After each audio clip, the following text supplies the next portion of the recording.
வணக்கம் நேர்களே, இது ராஜ் நியூஸ் தொலைக்காட்சியின் டாக்டர் சொல்கிறார் நிகழ்ச்சி. இந்த நிகழ்ச்சியில் வாரந்தோறும் குழந்தையின்மை குறித்த உங்களது கேள்விகளுக்கும் சந்தேகங்களுக்கும் டாக்டர் விளக்கம் அளிச்சுட்டு வந்துட்டு இருக்காங்க. அந்த வகையில இந்த வாரம் பாத்தீங்க அப்படின்னா டாக்டர் மகாலட்சுமி சரவணன் இங்க வருகை தந்திருக்கிறார். வணக்கம் டாக்டர். வணக்கம் டாக்டர், சொல்லுங்க முதல்ல ஏஆர்சி கருத்தரிப்பு மையம் அப்படிங்கிறது எவ்வளவு வருஷத்துக்கு முன்னாடி நீங்க ஸ்டார்ட் பண்ணீங்க, எவ்வளவு வருஷமா சர்வீஸ் பண்ணிட்டு இருக்கீங்க, அது மட்டும் இல்லாம ஏஆர்சி கருத்தரிப்பு மையம்ல எந்த அளவுக்கு வந்துட்டு மக்களுக்கு வந்துட்டு சர்வீஸ் பண்றதுக்கு எல்லா எக்யூப்மெண்ட்ஸும் இருக்கு, ஸோ தட் எல்லா ஃபெசிலிட்டியும் இருக்குன்றதை சொல்லுங்க. இந்த ஏஆர்சி கருத்தரிப்பு மையம்ன்றது நானும் என் ஹஸ்பண்டும் இணைந்து நடத்திட்டு வரோம். பெண்களுக்கு உண்டான பிரச்சனைகள் அனைத்தையும் நான் பார்த்துட்டு இருக்கேன். ஆண்களுக்கு உண்டான பிரச்சனைகள் மற்றும் தாம்பத்தியம் ரீதியாக இருக்கக்கூடிய பிரச்சனைகள் எல்லாத்தையும் அவர் பார்த்துட்டு இருக்காரு. அவர் ஆண்ட்ராலஜிஸ்ட் கம் செக்ஸாலஜிஸ்ட். இந்த ஃபர்டிலிட்டிக்காக நாங்கள் கடந்த ஒரு 2000 நாங்கள் உழைச்சிட்டு வந்துட்டு இருக்கிறோம். ஸோ எங்கள் சென்டர்ஸை பொறுத்த வரைக்கும் பார்த்தீங்கன்னா எல்லாமே இங்கே ஒரே ரூஃப்ல அவங்களுக்கு இருக்குது. இப்போ அதிகபட்ச ட்ரீட்மெண்ட்னு சொல்லக்கூடிய IVF, ICSI, genetic screening, PGT, BGS என்ன தேவைப்படுதோ அண்ட் ஃபீட்டல் ரிசர்ச் சென்டராகவும் இதை எடுத்துட்டு போகிறோம். ஃபீட்டல் ரிசர்ச் சென்டர்னா என்னன்னா, இப்போ நிறைய கருத்தரிப்பு மையங்களில் வெறும் ட்ரீட்மெண்ட்டோட நிறுத்திடுவாங்க. பட் ட்ரீட்மெண்ட் ப்ராக்ரஸ் ஆகி அவங்க கன்சீவ் ஆகலைன்னா எதனால கன்சீவ் ஆகலை, இல்லை அடிக்கடி கருச்சிதைவுகள் நடக்குதுன்னா எதனால கருச்சிதைவுகள் ஏற்படுது அப்படின்னு அந்த அளவுக்கு டெப்த்தில் போய் ஆராய்ச்சி செய்யறதுக்கு உண்டான அனைத்து வசதிகளும் இங்கே இருக்குது. ஸோ அதனால கருத்தரிப்பு அப்படின்ற ஒரு பட்சத்தில் என்ன தேவையோ A to Z எல்லாமே இருக்குது அப்படின்றத சொல்லலாம். Very good doctor. டாக்டர், இப்போ குழந்தையின்மை அப்படின்னு சொல்லிட்டு ஆரம்பிச்சு அப்படின்னா கல்யாணம் ஆன கொஞ்ச நாள்லயே குழந்தை வேணும் அப்படின்னு சொல்லி எத்தனை பேர் பார்த்துட்டு இருப்பாங்க. அப்போ அவங்களுக்கு குழந்தையின்மை அப்படிங்கறத இருக்குது அப்படிங்கிறது எவ்வளோ காலதாமதத்துக்கு அப்புறம் அவங்களுக்கு தெரியும் சொல்லுங்க.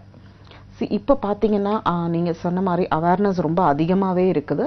நிறைய பேர் பார்த்தீங்கன்னா கல்யாணம் ஆகி ஒரு 2 மாசம் 3 மாசத்துலேயே ட்ரீட்மெண்ட்டுக்கு அப்ரோச் பண்ணிடுறாங்க.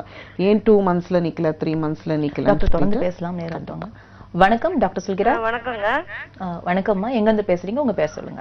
இங்க பெரம்பூர்ல இருந்து கலாவதின்னு பேசுறேன். சரிம்மா, உங்க கேள்வினா டாக்டர்ட்ட கேளுங்க. எங்க டாக்டர் சொல்லுங்கம்மா. 7 years ஆகுதுங்க மேரேஜ் ஆகி. சரிம்மா. ஃபர்ஸ்ட் ஒரு பையன் இருக்கான். ரெண்டாவது 6 வருஷம் ஆயிடுச்சு. இதுக்கு பிறகு இஷ்யூஸே இல்ல. சரிம்மா. டாக்டர் கிட்ட எல்லாம் போய் பார்த்தோம். கர்ப்பப்பையில நீர் கட்டி இருக்கிறதா சொல்லி ஹார்மோன் சேஞ்சஸ் இருக்குன்ட்டு மெடிசன் எல்லாம் கொடுத்தாங்க. சரிம்மா. அதுவும் ஒரு 6 months எடுத்தோம்.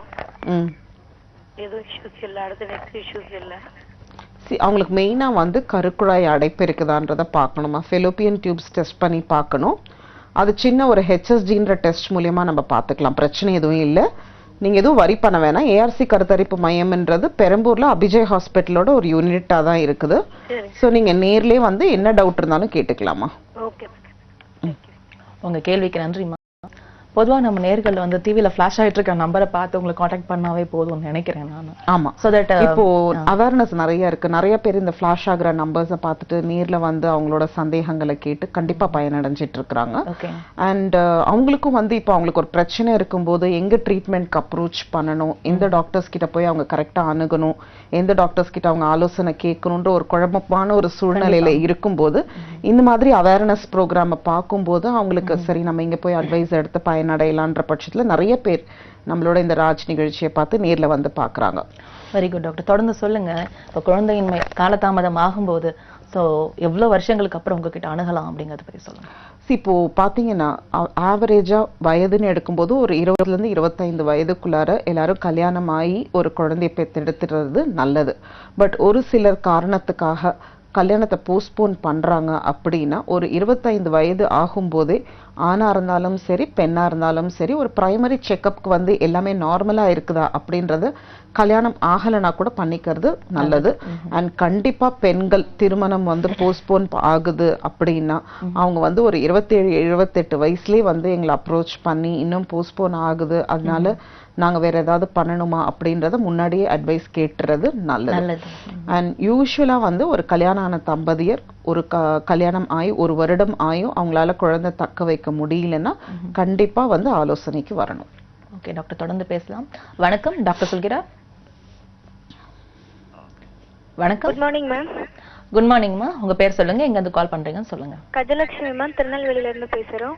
உங்க கேள்வினா டாக்டர்ட்ட கேளுங்கம்மா. சொல்லுங்கம்மா. Good morning doctor. மார்னிங்மா, சொல்லுங்கம்மா. மேடம், எனக்கு கல்யாணம் ஆகி 2 வருஷம் ஆகுது. ஹெச்எஸ்டி எல்லாமே பண்ணி பார்த்தோம். பீரியட்ஸ் வந்து இர்ரெகுலரா இருக்கு. சரிம்மா. இப்போ ட்ரீட்மெண்ட் பண்ணி இப்போ கரெக்டா வருது டாக்டர். அப்புறம் கர்ப்பப்பையில வந்து 2 ஓவரிலயும் சிஸ்ட் இருக்குன்னு சொல்லியிருக்காங்க.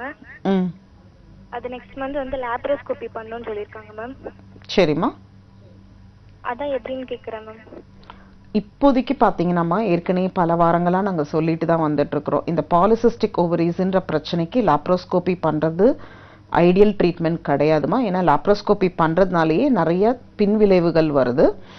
ஸோ நீங்கள் வந்து அதுக்குன்னு சில டேப்லெட்ஸ் இருக்குது, அதுக்குன்னு இன்ஜெக்ஷன்ஸ் இருக்குது. அது மூலிமா உங்களால் கரு தக்க வைக்க முடியலன்னா தான் கடைசியாக லாப்ரோஸ்கோபி ஒரு ஆப்ஷனாக எடுத்துக்கணும். அண்ட் அதுலேயும் வந்து அவங்க என்ன பண்ணுவாங்கன்னா லாப்ரோஸ்கோப்பியில் எலக்ட்ரிக் கரண்ட் மூலிமா அந்த நீர்க்கட்டிகள் எல்லாம் வந்து உடைப்பாங்க. அந்த மாதிரி செய்யக்கூடாது. அந்த மாதிரி செஞ்சா எனக்கு டேப்லெட்டும் கொடுத்திருக்காங்க மேம். அது கரையல அப்படினு சொன்னா பண்ணலாம் அப்படினு சொல்லிருக்காங்க. இல்லம்மா, கண்டிப்பா அப்படி பண்ணக்கூடாது. டேப்லெட் உங்களுக்கு ஒர்க் ஆகலன்னா அடுத்த டோஸ் இன்ஜெக்ஷன்ஸ் இருக்குமா, இன்ஜெக்ஷன்ஸ்க்கு உங்களுக்கு ரெஸ்பான்ஸ் இல்லைன்னா தான் கடைசியா நம்ம பண்ணணும். அதுக்குன்னு செய்யும் போது நம்ம கரண்ட் ஆப்ரேட் பண்ணாம வந்து நீடில் பங்க்சர் மட்டும் பண்ணலாம். ஸோ அதனால நீங்க என்ன பொறுத்த வரைக்கும் நீங்க 2 தடவை ஐவை பண்ணோம் மேம். சரிம்மா. ஐவை பண்ணியும் சக்சஸ் ஆகல. வரி பண்ணாதீங்க. ஐயுஐன்ற ப்ரொசீஜருக்கு வந்து சக்ஸஸ் ரேட்டே குறைவு தான், ஒரு 15%. ரொம்ப யங் கப்பல்ஸாக இருந்தால் மேக்ஸிமம் ரேட்டு 20% தான். ஐயுஐன்றது கரெக்டாக பண்ண வேண்டிய ஒரு டெக்னிக். ஏன்னா அதோட ரிசல்ட்ஸ் ரொம்ப குறைவாக இருக்கிறதுனால டபுள் ஐயுஐ நீங்கள் பண்ணி பார்க்கலாம். டபுள் ஐயுஐனா உங்களுக்கு ஃபாலிக்கல் ரப்சர் ஆகிறதுக்கு முன்னாடி ஒரு வாட்டி, ஃபாலிக்கல் ரப்சர் ஆன கையோட ஒரு வாட்டி பண்ணால் ஒரு 5% இன்னும் ப்ரெக்னன்சி சான்சஸ் பூஸ்ட் ஆகிறதுக்கு வழி இருக்குது. அதனால் வரி பண்ணாதீங்க. 2 ஐயுஐ மட்டும் முடிஞ்சிருச்சுன்னா நீங்கள் கன்சீவ் ஆகலைன்றது அர்த்தம் கிடையாது. இன்னொரு 2 or 3 அட்டம்ப்ட்ஸ் கூட எடுத்து பார்க்கலாமா. ஏன்னா பாலிசிஸ்டிக் ஓவரீஸ்க்கு மல்டிபிள் சைக்கிள்ஸ் தேவைப்படும். அவங்க சீக்கிரம் கன்சீவ் ஆக மாட்டாங்க, கொஞ்சம் டிலே ஆகும். பொறுமையாக ட்ரீட்மெண்ட் கண்டினியூ பண்ணிங்கன்னா கண்டிப்பாக கன்சீவ் ஆகிடுவீங்க. வரி பண்ணாதீங்க. உங்க கேள்விக்கு நன்றிமா. நிகழ்ச்சியை தொடர்ந்து பாருங்க. டாக்டர், இப்போ சிஸ்ட பத்தி பேசிட்டு இருக்கும் போது போன வாரத்துல கூட டாக்டர் சொன்னாரு, சிஸ்டர்னா பிசிஓடி மாத்திரம் கிடையாது, சிஸ்டர் நிறைய வகையான சிஸ்டர் இருக்கு. ஸோ நீர்க்கட்டைகள் வந்து சாதாரணமா இருக்க நீர்க்கட்டைகள் கூட இருக்கு. ஸோ அதை பத்தி கவலைப்பட வேண்டிய அவசியம் இல்லை அப்படின்னு சொல்லிட்டு. ஸோ இந்த மாதிரி இன்கேஸ் பிசிஓடி ப்ராப்ளம்னாலேயோ இல்ல வேற ஏதாவது சிஸ்ட் ப்ராப்ளம்னாலேயோ இந்த மாதிரி லாப்ரோஸ்கோபிக்லாம் பண்ணிட்டு அந்த மாதிரி ஒரு சேலஞ்சிங் பேஷண்ட்ஸ் உங்ககிட்ட வரும்போது அவங்களை எப்படி கையாளுவீங்க, எந்த மாதிரி ட்ரீட்மெண்ட்ஸ் கொடுப்பீங்க அப்படின்னு சொல்லுங்க. ஃபர்ஸ்ட் வந்து பார்த்தீங்கன்னா எல்லாருமே பொதுவாக நம்மளுக்கு ஃபோன் பண்ணி சொல்றது சிஸ்ட்ன்றது நிறைய பேர் மீன் பண்ணுறது இந்த பாலிசிஸ்டிக் ஓவரிஸ். இது தவிர பார்த்தீங்கன்னா நம்மளுக்கு நிறையா ஃபங்க்ஷனல் சிஸ்ட் இருக்குது. ஃபங்க்ஷனல் சிஸ்ட்ன்றது கொஞ்சம் ஈஸ்ட்ரோஜன் அப்படின்னு சொல்லக்கூடிய ஒரு ஹார்மோன் அதிகமாக இருக்கும்போது இவங்களுக்கு தீட்டு வந்த 2வது நாள் பார்க்கும்போது சின்ன சின்ன நீர் கட்டிகளோட வருவாங்க. ஸோ அது நம்ம வந்து வெயிட் பண்ணோம்னா அவங்களுக்கு பீரியட்ஸ் வந்தாலே வந்து கரைஞ்சிடுறதுக்கு வாய்ப்புகள் இருக்கு. தொடர்ந்து பேசலாம். வணக்கம் டாக்டர் சொல்கிறேன். ஹலோ ஹலோ வணக்கம்மா, உங்க பேர் சொல்லுங்க, எங்க கால் பண்றீங்க சொல்லுங்க. என் பேர் உமா, தேனியில இருந்து கால் பண்றேன். உங்க கேள்வின்னு டாக்டர்கிட்ட கேளுங்க. மேடம் இப்ப ஐயுஐ பண்ண மேடம், இப்பதான் ஃபர்ஸ்ட் கல்யாணம் 3 வருஷம் ஆகுது. ஐயுஐ பண்ணோம். சொல்லுங்கம்மா. இப்ப டேட் ஆயிட்டேன், ஒரு நாளைக்கு முன்னாடியே டேட் வந்துருச்சு. சரிம்மா. இதுக்கு என்ன மேடம் காரணம்? இல்லைம்மா, உங்களுக்கு இப்போ வந்து கரு நிற்காம இருக்கிறதுக்கு என்ன காரணம்ன்றது நம்மளுக்கு தெரியணும். உங்களோட கரு முட்டைகள் போதுமான அளவுக்கு இருக்குதா, உங்க ஹஸ்பண்டோட உயிரணுக்கள் நார்மலா இருக்குதா, கருக்குழாயில அடைப்பு எதுவும் இல்லையா, என்ன காரணத்தினால கரு நிக்கல அப்படின்றது தெரியும். ஒரு சிலருக்கு காரணமே இல்லாமையும் நிக்காம இருக்கலாம். பட் ஒரு ஐயுஐ ஓகே, ஒரு ஐயுஐ 2 ஐயுஐல நிக்கலன்னா நீங்க வரி பண்ண வேண்டாமா. இன்னொரு 1 or 2 அட்டம்ப்ட்ஸ் கூட எடுத்து பார்க்கலாம். சப்போஸ் உங்களுக்கு 3-4 அட்டெம்ப்ட் ஆயும் உங்களுக்கு கரு நிக்கலைன்னா ஒரு வாட்டி நீங்க நேர்ல வாங்க, உங்க ரிப்போர்ட்ஸை பார்த்துட்டு சொல்றோம். சரிங்க மேடம். வரி பண்ணாதே. உங்க கேள்விக்கு நன்றிமா. நிகழ்ச்சியை தொடர்ந்து பாருங்க. டாக்டர், இப்போ உங்ககிட்ட நான் கேட்டுட்டு இருந்தேன் இல்லைங்களா, ஸோ அந்த மாதிரி ஃபங்க்ஷனல் சிஸ்டோட வருவாங்க. அது வந்து தீட்டு வந்த 2வது நாள் தெரியும். அதுக்கு நம்ம வெறும் மெடிசின்ஸ் கொடுத்துட்டோம்னா செட்டில் ஆயிடுவாங்க. பட் ஒரு சிலர் பார்த்தீங்கன்னா ஹெமராஜிக் சிஸ்ட்னு வருவாங்க. அதாவது அந்த சிஸ்டுக்குள்ளார ரத்தம் இருக்கிற மாதிரி இருக்கும் நாங்கள் ஸ்கேனில் பார்க்கும்போது. ஸோ இது யூஸ்வலாக வந்து எண்டோமெட்ரியோசஸ் அப்படின்னு சொல்லக்கூடிய பிரச்சனை வந்து காமனான பிரச்சனை. எண்டோமெட்ரியோசஸ் இருக்கிறவங்க மட்டும் ரொம்ப அலர்ட்டாக இருக்கணும். அவங்க வந்து ப்ரெக்னன்சி ட்ரீட்மெண்ட் போஸ்ட்போன் பண்ணக்கூடாது. ஏன்னா எண்டோமெட்ரியோசிஸ்ன்றது எவ்ரி மந்த் அவங்களுக்கு வந்து சிஸ்ட் ஃபார்ம் ஆகி அதிகரிக்கிறதுக்கு வாய்ப்புகள் இருக்கு. அது அவங்க நெக்லெக்ட் பண்ணாங்கன்னா அது பக்கத்துல இருக்கக்கூடிய கருக்குழாயை டிஸ்ட்ராய் பண்ண ஆரம்பிக்கும், பக்கத்துல இருக்க குடல்ல போய் ஒட்ட ஆரம்பிக்கும், கர்ப்பப்பைக்கும் குடலுக்கும் அடிஷன்ஸ் கிரியேட் பண்ண ஆரம்பிக்கும். ஸோ இப்படி ஸ்லோவா வந்து அது வயிறு ஃபுல்லா பரவக்கூடிய ஒரு பிரச்சனை. ஸோ அவங்களுக்கே தெரியாம ஸ்லோவா டியூப்ஸ் எல்லாமே டெஸ்ட்ராய் ஆகி கர்ப்பப்பையும் டெஸ்ட்ராய் ஆகி அவங்க கரு தக்க வைக்கிறதுக்கு உண்டான தன்மை தன்னாலே குறைஞ்சிட ஆரம்பிச்சிடும். ஸோ எண்டோமெட்ரியோசிஸ் அப்படின்ற ஒரு ப்ராப்ளம் உள்ளவங்க கண்டிப்பா ரொம்ப அலர்ட்டா இருக்கணும். இதுக்கு அடுத்து பேசலாம். வணக்கம், டாக்டர் சொல்கிறார். ஹலோ மேம், நான் மகேஸ்வரி பேசுறேன் ஈரோட்ல இருந்து. சொல்லுங்கம்மா, உங்க கேள்வின்னு டாக்டர்கிட்ட கேளுங்க. எனக்கு வந்து ஃபர்ஸ்ட் சிசேரியன் டெலிவரி ஆச்சு. இப்ப பாப்பாக்கு 3 இயர்ஸ் கம்ப்ளீட் ஆயிடுச்சு. சரிம்மா. இப்போ நான் செகண்ட் கன்சீவா இருக்கேன். 5 மந்த் ஆகுது. இப்போ 5 மந்த்ல சளி வந்து பயங்கரமா இருக்கு டாக்டர். அது உள்ள இருக்க பேபியும் பாதிக்குமா? இல்லம்மா, சரி, நீங்க பயப்பட வேணாம். கருவே உள்ளார பார்த்து சொல்லுங்க. இருமல் சளிலாம் நைட் இருந்துட்டு இருக்கு. இருமும் போது வயிறு பயங்கரமா வலிக்குது. செகண்ட் நார்மல் ஆக சான்ஸ் இருக்கா, இல்ல செகண்டும் கண்டிப்பா சிசேரியன் தானா? சரி, உங்களுக்கு சளி பத்தி நீங்க பயப்பட வேணாமா. இது ஒரு வைரல் இன்ஃபெக்ஷன் தான். பாப்பா பாத்தீங்கன்னா கர்ப்பப்பைக்குள்ளார வளரும் போதே தண்ணிக்குள்ளார தான் இருக்குது. ஸோ அதனால பாப்பாக்கு போய் சளி ஒன்றும் செய்யாது. பட் அந்த வைரஸ் ஆகப்பட்டது மைல்டா எதுவும் இன்ஃபெக்ஷன் காஸ் பண்ணக்கூடாது. அதனால நீங்க ஆன்டிபயோட்டிக் எடுத்து இன்ஃபெக்ஷன் ரொம்ப அதிகமா இருக்குன்னா உடனே கண்ட்ரோல் பண்ணிக்கிறது நல்லது. ரெண்டாவது பட்சம் முதல் சிசரன், ஆனா ரெண்டாவது வந்து கண்டிப்பா சிசரன் தான் ஆகணும் அப்படின்ற தேவை கிடையாது. பட் என்ன காரணத்துக்காக முதல் சிசரன் பண்ணாங்க அப்படின்னு சொல்லிட்டு பண்ணாங்க மேம். நார்மல் ட்ரை பண்ணாங்க. இன்ஜெக்ஷன்லாம் 2 இன்ஜெக்ஷன் பெயின் இன்ஜெக்ஷன் போட்டாங்க.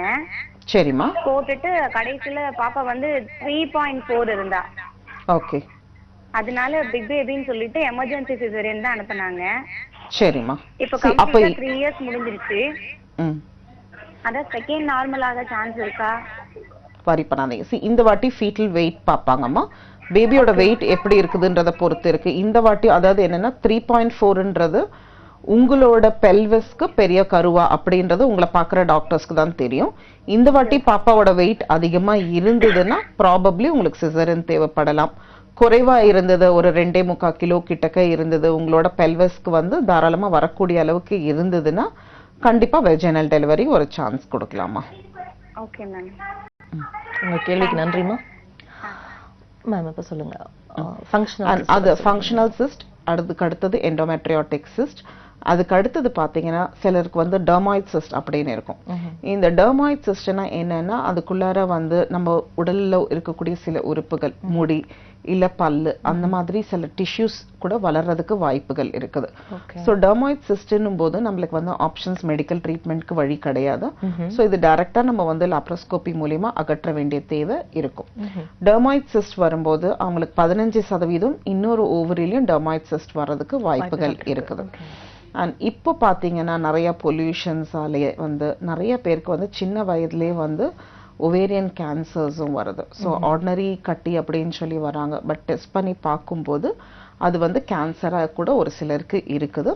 மெயினாக வந்து நம்ம நாட்டில் வந்து சில இதுக்கு அவேர்னஸ் கிடையாது. அதாவது என்னன்னா நம்ம ஒரு வேளை கல்யாணம் ஆகாத ஒரு பெண் வந்து ஒவேரியன் கேன்சரோட வந்தால் கூட அவங்களுக்கு வந்து நம்ம ட்ரீட்மெண்ட் ஆரம்பிக்கிறதுக்கு முன்னாடி அந்த கேன்சரை வந்து கில் பண்ணக்கூடிய மெடிசின்ஸ், கீமோதெரப்பின்னு சொல்லுவோம், அதை கொடுக்கறதுக்கு முன்னாடி அவங்களோட அந்த கரு முட்டைப்பையில இருக்கக்கூடிய டிஷ்யூஸை எடுத்து நம்ம சேவ் பண்ணி வச்சுக்கணும்.